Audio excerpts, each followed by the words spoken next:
문재인 정권 때 권력의 개 노릇이나 하던 공영방송들은 정권이 바뀌고 1년 반이 지났는데도 여전히 그 짓이나 하고 있습니다.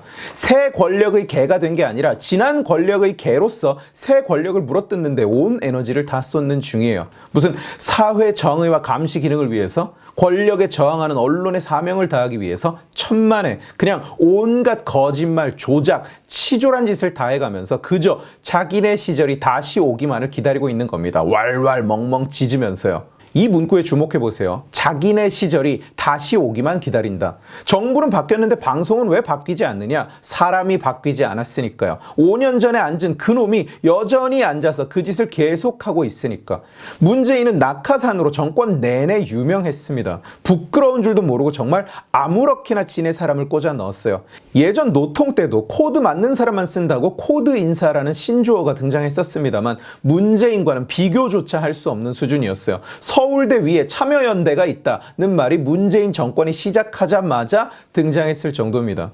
정권 말이 되면 기존 정부들은 좌우를 막론하고 다음 정권에 곱게 자리를 내주는 게 관례이자 미덕이었어요. 임명직은 스스로 물러나서 새 정부가 새 정부의 국정 원칙에 따라서 일을 할 수 있게 해주는 게 당연하게 받아들여졌습니다. 그러나 문재인과 그 패거리들에게는 그런 예의 같은 건 안중에도 없었어요. 퇴임 직전에 전국에 뿌려놓은 100개가 넘는 낙하산으로 낙하산 지도를 그릴 수 있을 정도였으니 문재인 정권의 임명직들이 끝까지 버티면서 사사건건 정부의 시비를 털고 막아서고 심지어 원장이 물러나고 관례대로 부원장들이 전원 물러나는데도 부원장 자리를 임기 끝까지 헤쳐먹은 인간이 윤석열 밑에서 임기가 끝나서 치욕이다 이따위 개소리나 짓거리고 있는 게 문재인식 처세입니다. 남들 다 관둘 때 지도 관뒀으면 퇴임도 문재인 때 했을 거 아닌가요? 그런 파도를 5년 내내 정면으로 맞고 우측 진영 인사들은 지리멸렬한 상태에 빠졌습니다.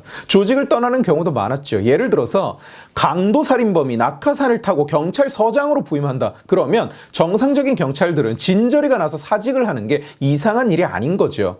그러다 보니 결국 정권이 바뀌었는데도 사람은 그대로인, 교체를 하려고 해도 교체할 사람도 교체할 조직도 없는 그야말로 조직을 처음부터 재건해야 되는 상황이 벌어지는 겁니다. 심각한 문제가 있었거나 심각한 낙하산인 경우에는 보직을 벗거나 한직으로 가는 경우도 있지만 대부분의 공무원들이나 공공기관이 그렇듯이 자리를 보전하고 있어요. 서울시만 해도 방모가 늘려놓은 인원이 여전히 수십 %를 넘는다고 할 정도니까요. 그리고 그들은 호시탐탐 조직을 그리고 정부를 뒤집을 기회만을 노리고 있습니다. 5년 버티면 복귀한다. 반드시 서울에 돌아온다. 이게 그들의 모토예요. 원래 카메라는 바꿔도 삼각대는 잘 안 바꿉니다. 수트는 유행이 지나면 버릴지언정 넥타이는 버리지 않는 법이니까요. 출퇴근만 잘 지키는 공무원은 대통령이 와도 손가락 하나 댈 수 없다는 게 현실인 거예요. 현 정부는 이 상황을 바꾸려고 외부 인사들을 많이 수혈해 왔어요. 공공기관장, 부처장을 외부에서 데려다가 임명하는 경우가 유독 많았습니다. 그럴 수밖에 없는 겁니다. 안에 인물이 없고 인물이 있어도 그걸 받쳐줄 조직이 없어요.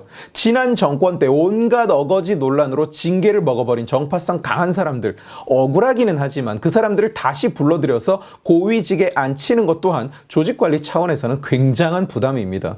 김태우 강서구청장이 억울하게 날아가기는 했지만 그렇다고 그 자리에 다시 공천을 하면 CR도 안 먹히는 것과 같은 논리죠. 그러니 외부 인사를 임명하고 새 판을 짜는 게 낫다고, 아니 어찌 보면 그게 유일한 방법이라고 판단했다고 볼 수도 있겠죠. 그러나 외부 인사를 임명하면 그 또한 기존 세력은 반발을 합니다. 문재인 때는 편했는데 완전히 지네 세상이었는데 아예 갈아엎어버리겠다고 외부 사람이 들어오면 당연히 그게 싫겠죠. 그러면 통제력이 떨어지게 됩니다. 방송국 내부에도 다른 공공기관들 안에도 물론 개혁 세력이 있어요. 문재인에게 저항했지만 살아남은 사람들, 그러나 그들이 너무 소수입니다.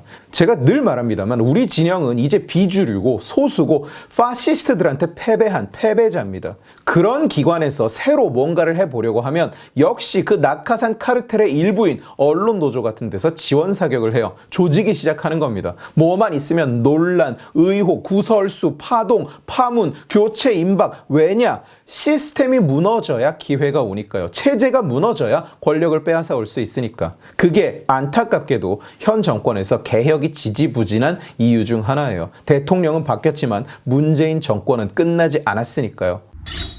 이 똑같은 스토리를 방송사가 아니라 공공기관 어디에다 갖다 대도 똑같이 다 성립을 합니다. 그리고 국정원도 마찬가지인 거예요. 국정원은 단연코 저들이 가장 미워하는 기관입니다. 저놈들이 검찰을 엄청 미워합니다만 국정원에 비할 바가 아니에요. 국정원장에 서훈, 박지원 같은 인물을 임명했다는 것 자체가 저것들이 국정원을 어떻게 생각하는지를 잘 말해주는 겁니다. 그냥 자질이 모자란다, 전문성이 모자란다 이런 차원이 아닙니다.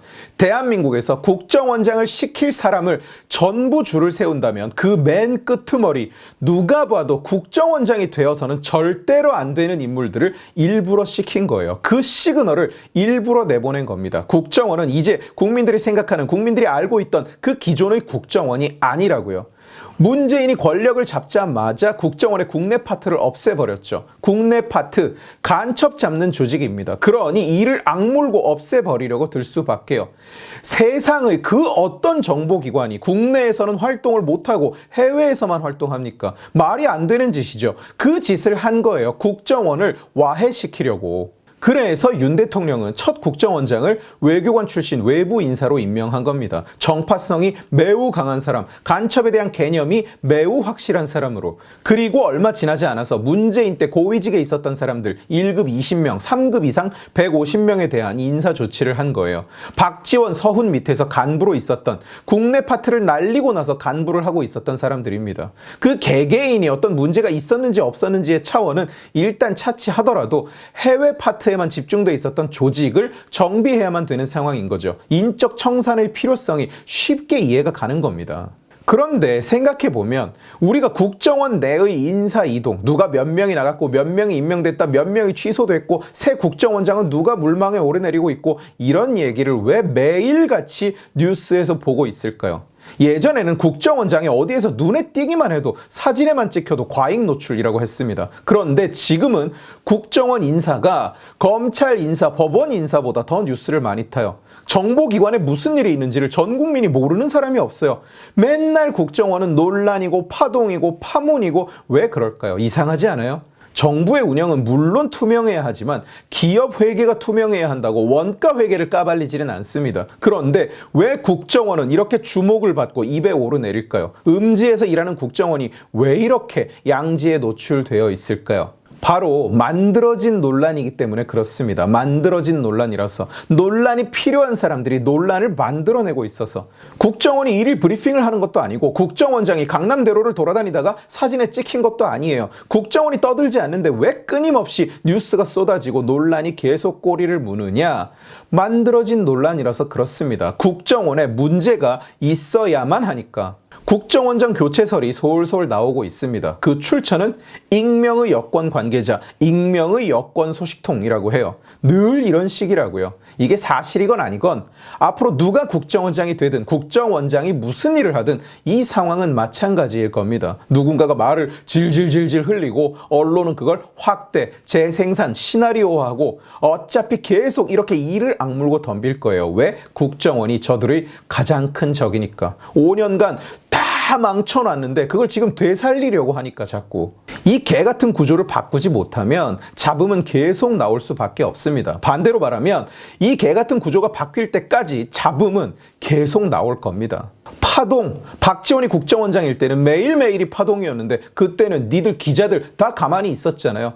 그때는 익명의 여권 관계자가 없어서 기사를 못 썼습니까? 아니죠. 쓸 생각이 없었던 거죠. 그런데 정권 교체가 되고 나니까 신기하게도 갑자기 그걸 쓸 생각이 생겨난 거고. 오늘 지식의 칼은 여기까지입니다. 재밌게 보셨으면 지식의 칼 채널을 구독해 주시고 이 영상을 주변에 공유해 주세요. 여러분들이 공유해 주시면 설득은 제가 하겠습니다. 고맙습니다.